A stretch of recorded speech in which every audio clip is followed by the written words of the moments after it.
अब ये ईरान युद्ध अमेरिका और इजराइल पर बहुत भारी पड़ने लगा है, क्योंकि अमेरिका की खुफिया एजेंसी CIA और DIA ने दावा किया कि ईरान में भारी तबाही मचाने के बावजूद ईरान पर भरपूर संख्या में मिसाइलों का जखीरा अभी भी बचा हुआ है। और इन एजेंसियों ने तो यहां तक दावा कर दिया कि ईरान से खामनेई शासन का अंत नहीं हो पाएगा। ऐसे में अब बड़ा सवाल यह उठता है कि ट्रंप आखिर यह दावा कैसे कर रहे हैं कि ईरान सरेंडर करने वाला है, जबकि उधर दूसरी तरफ ईरान दावा यह कर रहा है कि जब तक अमेरिका और इजराइल को खदेड़ नहीं देंगे तब तक एक लंबी जंग लड़ते रहेंगे।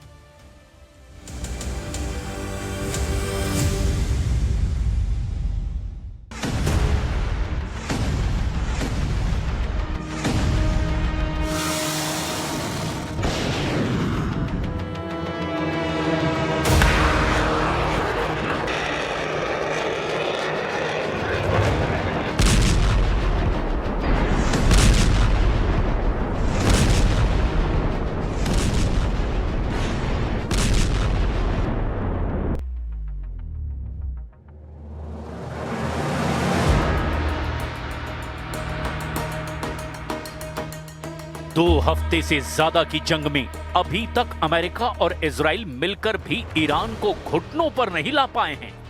आप अमेरिका के राष्ट्रपति ट्रंप और प्रधानमंत्री नेतन्याहू के खौफ का इसी से अंदाजा लगा सकते हैं कि अमेरिका के राष्ट्रपति ट्रंप ने अभी से ही ईरान पर जीत का ऐलान कर दिया है, जबकि अभी तक ईरान के पास मौजूद 11 परमाणु बम बनाने लायक 460 किलो संवर्धित यूरेनियम अभी तक अमेरिका और इजराइल हासिल नहीं कर पाए हैं। इसके अलावा अभी तक ईरान से खामनेई शासन का अंत भी नहीं हुआ है। अभी तक ईरान के बैलिस्टिक मिसाइलों और फैक्ट्रियों का सफाया नहीं हो पाया है, लेकिन उसके बावजूद अमेरिका ईरान पर अपनी जीत का ऐलान कर रहा है। हैरानी की बात तो यह है कि राष्ट्रपति ट्रंप के ठीक उलट इजरायली प्रधानमंत्री नेतन्याहू ईरान पर जीत का दावा या ऐलान नहीं कर रहे हैं, बल्कि नेतन्याहू ने सीधे धमकी दी है कि हम हर हाल में ईरान के सुप्रीम लीडर मुस्तफा खामनेई को मार देंगे। नेतन्याहू ने तो यहां तक कह दिया कि हम अभी लंबी जंग करेंगे। ऐसे में अगर ट्रंप दावा कर रहे हैं कि ईरान बिना शर्त सरेंडर करने वाला है, तो ये दावा वाकई हैरान कर देने वाला है। ईरान के राष्ट्रपति मसूद पजेश्कियन ने अमेरिका से दो टूक कह दिया है कि जो लोग ईरान के सरेंडर का सपना देख रहे हैं वो इस सपने को अपनी कब्र तक ले जाएंगे। यानी हालात तेजी से बदलते जा रहे हैं। और हम शुरुआत करते हैं कि कैसे 2 हफ्ते से ज्यादा की जंग में अभी तक ईरान कैसे टिका हुआ है और तेल अवीव को कैसे भारी कीमत चुकानी पड़ रही है। मुस्तफा खामनेई को मार देंगे, मिशन पर नेतन्याहू।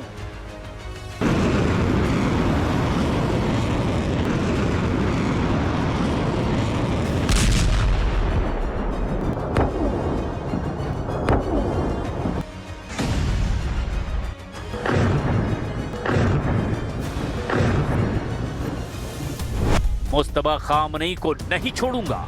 नेतन्याहू की इस धमकी से साबित हो गया कि अभी ईरान युद्ध लंबा चलेगा।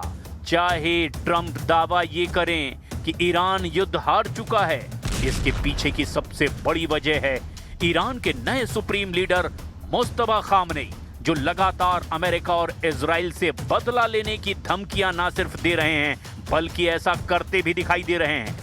इस वक्त ईरान के राष्ट्रपति मसूद पजेश्कियन, NSA अली लारिजानी, विदेश मंत्री अब्बास अरागची समेत IRGC के सभी बचे हुए टॉप कमांडर अमेरिका और इजराइल से अब आर पार की जंग करने पर आमादा हैं। अमेरिका और इजराइल ने अब तक ईरान में 6000 से ज्यादा ठिकानों पर एयर स्ट्राइक की है।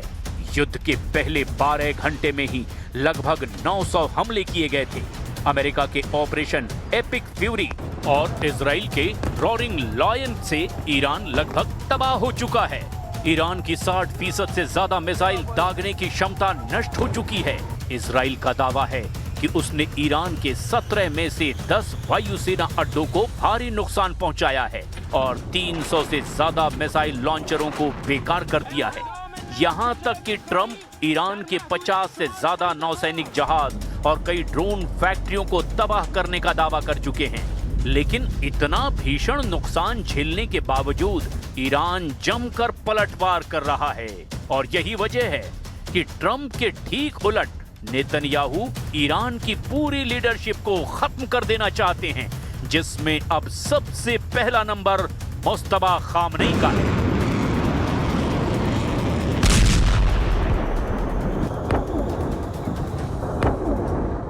इजराइल के प्रधानमंत्री बेंजामिन नेतन्याहू ने कड़ा रुख अपनाते हुए कहा कि ईरान के सर्वोच्च नेता मुस्तफा खामनेई को भी बख्शा नहीं जाएगा। नेतन्याहू ने दो टूक कह दिया कि किसी भी आतंकी संगठन के नेता को नहीं छोड़ेंगे। नेतन्याहू ने दावा किया कि ईरान के खिलाफ अमेरिका और इजराइल का संयुक्त अभियान उम्मीद से बेहतर प्रदर्शन कर रहा है और इजराइल अब पहले से कहीं ज्यादा मजबूत है। नेतन्याहू ने यह भी कहा कि अमेरिका और इजराइल मिलकर ईरान के लोगों के लिए ऐसी परिस्थितियां बना रहे हैं जिससे वे अत्याचारी शासन को उखाड़ फेंक सकें। नेतन्याहू ने जोर देकर कहा कि अब पहले जैसा ईरान नहीं रहेगा और ना ही पहले जैसा पश्चिम एशिया रहेगा। Iran's leadership is in no better shape. Desperate and hiding, they've gone underground, cowering. That's what rats do. We know the new so-called not-so-supreme leader is wounded and likely disfigured. He put out a statement yesterday, a weak one, actually, but there was no voice and there was no video.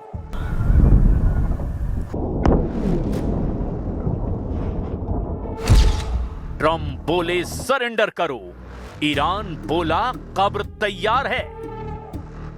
राष्ट्रपति Trump के बदलते बयान और बौखलाहट साफ साबित कर रहे हैं कि ईरान युद्ध में अमेरिका बुरी तरह से फंस चुका है। उसको जरा भी अंदाजा नहीं था कि ईरान इतना जबरदस्त पलटवार करेगा। हालांकि ईरान के सुप्रीम लीडर मुस्तफा खामनेई का अभी तक वीडियो सामने नहीं आया है, लेकिन मुस्तफा के नाम से जो संदेश आ रहे हैं उससे साबित हो रहा है कि वो युद्ध में पूरी तरह से उतर चुके हैं। हालांकि कुछ रिपोर्ट में दावा किया गया कि मुस्तफा खामनेई बुरी तरह से घायल हैं और आईसीयू में भर्ती हैं, लेकिन इसके बावजूद ईरान के ड्रोन हमलों ने Saudi Arab, UAE, Bahrain, Iraq, Oman, Qatar, Kuwait और जॉर्डन समेत अमेरिका के 27 में से 17 अड्डों पर भीषण हमले किए हैं। यहां तक कि ईरान की 60% मिसाइल क्षमता नष्ट होने के बावजूद ईरान की बैलिस्टिक और हाइपरसोनिक मिसाइलों ने अमेरिका के और इजराइल के अड्डों के चीथड़े उड़ाकर रख दिए हैं। युद्ध के पहले 14 दिनों में अमेरिका के रिफ्यूलिंग विमान समेत कम से कम 6 लड़ाकू विमान तबाह हो चुके हैं, जिसमें 5 फाइटर जेट और 1 KC-135 स्ट्रेटो टैंकर यानी कि तेल वाहक विमान तबाह हुआ है, जिसमें 6 क्रू मेंबर्स में से 4 की मौत की पुष्टि हो चुकी है। We are doing right now is just defending our dignity, our sovereignty against this unlawful, brutal attack.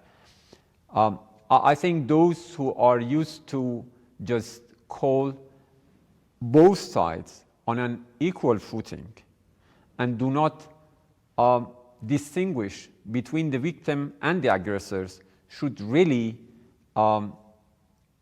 take a responsible position. They have to call a spade a spade.